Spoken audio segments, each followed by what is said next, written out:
За дараах материал 15 нь функцийн графикийг байгуулах. За багшаас 8-1 бодлогыг авсан бөгөөд энд харагдаж байгаа агуулгуудын дагуу бодлогоо бодож графика байгуулсан байгаа. За 8-1 бодлого нь бол энд харагдаж байна. За уг бодлогыг эхлэхээс өмнө энэ функцийн графикийг ерөнхийдөө харъя. За тэгэнгүүт л энэ 8-1 бодлого нь бол 2x дээр нэмэх нь 3-ыг үүрчих нь нэг-ийн хасах 2-ыг үүрчих нь x дээр нэмэх нь 1 гэсэн энэ функц байгаа. За энэ функцийн графикийг ингээд зурах юм бол ерөнхийдөө энэ ногооноор зурагдсан хэсгийг ерөнхийдөө харж болно. За нэгдүгээр хэсэгтэр тодорхойлогдох мууж тасралтын цэгийг ойлгосон байгаа. За энэ бодлогын хувьд аль ч бодит тоон утгад экспоненциал функц тодорхой байдаг бөгөөд 2x дээр нэмэх нь 3 ч муу адил x нь бүгд одоо бодит тоон утга байгаа. Иймээс тодорхойлогдох мууж нь хасах хязгааргүйгээс нэмэх хязгааргүй болж байгаа. За тодорхойлогдох мууж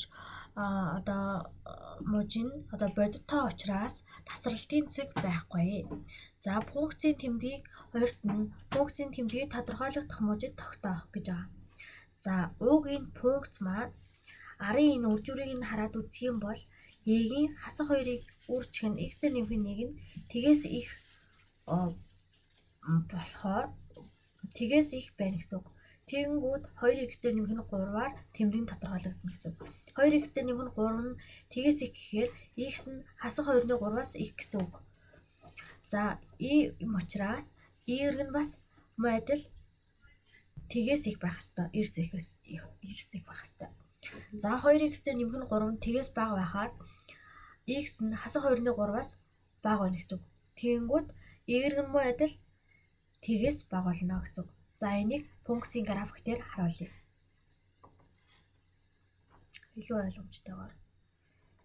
За энэ хэсэг дээр бодолтой бодоод оруулсан чинь миний хариутай яг таарж байсан. За энэ саяны яриад байгаа нөгөө тэмдэг тодорхойлогдох чинь энэ дээр. Ингээд энэ хэсэг нь бол 2x дээр нэмэх нь 3 гэсэн. За 2x дээр нэмэх нь 3 нь тэгээс эрс баг гэчихээр энэ улаанаар тэмдэглэсэн хэсэг гараад ирж байгаа гэсэн үг. За ингээд явж дараа нь дахиад бодлого бодож тайлбарлая. За хоёрт нь гуравт нь координатын хэвтэй болон босоо тэнхлийг дайрах цэгүүдийг олгосон.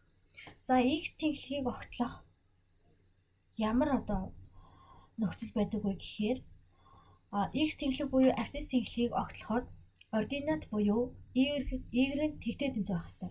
Тийм учраас уг энэ f от x гэсэн функцаа тэгтээ тэнцүүлэнгүүд энэ y-ийн хасах 2-ыг өөрчлөх нь x дээр нэмэх нь 1 чинь угаасаа тэгээс эрс учраас 2x дээр нэмэх нь 3-аар бодогдонгууд x нь хасах 2-ны 3 гэдэг сая функцийн график дээр бодолтой оруулаад оршин чинь ингэж гарч байгаа гэсэн. За яг энэ үед x тэнхлэгтэй огтлцсноо гэсэн үг. За y тэнхлэгийг огтлох буюу ординат тэнхлэгийг огтлох гол нөхцөл нь юу вэ гэхээр абсцисс тэнхлэг маань тэгтээ тэнцүү байх хэрэгтэй. За тийм болохоор энэ хамгийн анхны f от x гэсэн функцдаа x-ийн оронд тгээ орлуулад бодонгод 3-ыг үржих нь y-ийн хасах 2 гэж байгаа. За энэ маань ойролцоогоор тэг 1406 гарч байгаа. За энийг графикаас дахиад шалгаад үзье.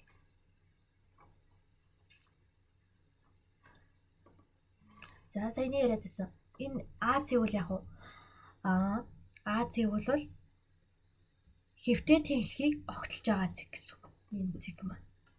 За энэ ординат тэнхлэгтэр бид нар ординат тэнхлэгтээ огтлцохын тулд абсцисс тэнхлэгийн тэгтээ тэнцүү авах гэхээр бидний саяны энэ нөгөө бодсон хариутай чинь таарж ийн гэсэн үг.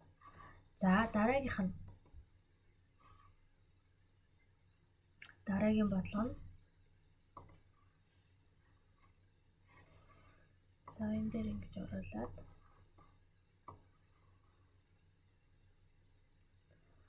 за дөрөвт нь тэгш сондгой хэсгийг тогтоох гэж байгаа. За тэгш сондгой хэсгийг хэрхэн тогтоогддог вэ гэхээр тэгш функцийг бол хасах f(x)-ийн оронд хасах x-ийг орлуулад үзэхээр f(x) пункт маань эерэг гарч авах хэрэгтэй. За ингээд бодож шалгаад үзсэн чинь ижил биш байсан буюу тэгш биш байсан. За дараагийнх нь сондгоо хэсгийг шалгахын тулд муу адил f(x)-ийн оронд хасах x-ийг орлуулад өгнө. За тэнгүүд энэ f(x) гэсэн пункт маань урдаа хасах тэмдэгтээ гараад байна. Ингэсэн чинь энэ пункт маань хасах тэмдэгтээ гарч ирээгүй буюу муу адил ижил биш байсан. Ийм учраас энэ уг пункт маань f(x) гэсэн пункт маань тэгж биш, сондгооч биш гэсэн үг. За графикс харъя.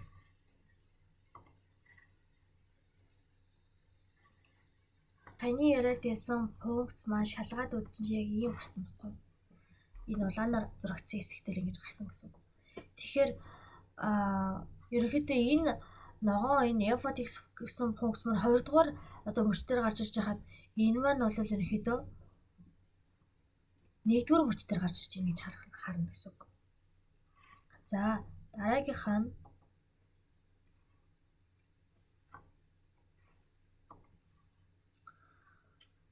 пунктын уламжлалыг олж өсөх буурах завсрыг тогтоох с жигтэй цэгүүдийг тодорхойлох гэж байгаа.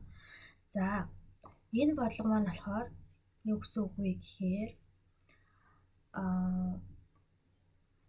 энэ f(x) буюу y-ийг тэнцүү 2x-тэй нэмэх 3-ын үржих нь y-ийн хасах 2-ыг үржих нь x-тэй нэмэх 1 гэсэн пункт маань ямар пункт вэ гэхээр үржүүр юм уу, ноогдуур юм уу? Энэ хоёрыг шийдвэрлэнэ гэсэн үг.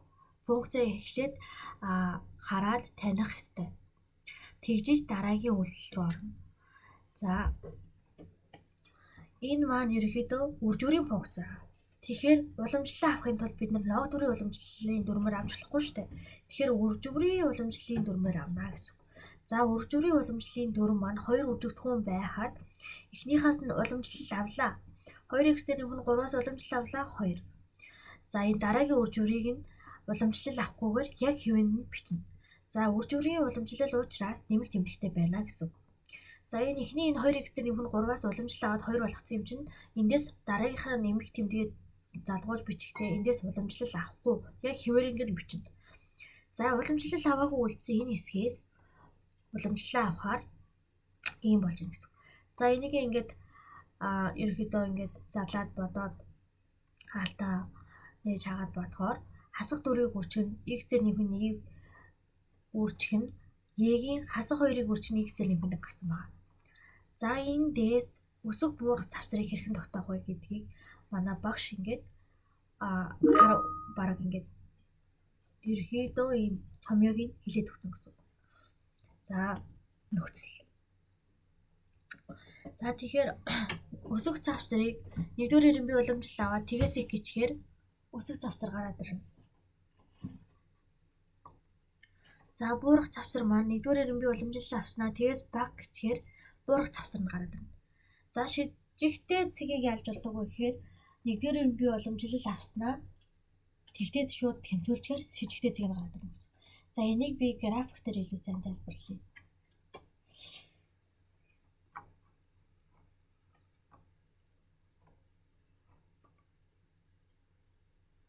За график дээр ингэж гарна гэсэн. За энэ нөгөө сондгоо бүгцээ даалд оруулж. За энэ бол ерөнхийдөө шижигтэй цэг нь гараад ирсэн. Шижигтэй цэг маань гараад ирлээ гэсэн үг.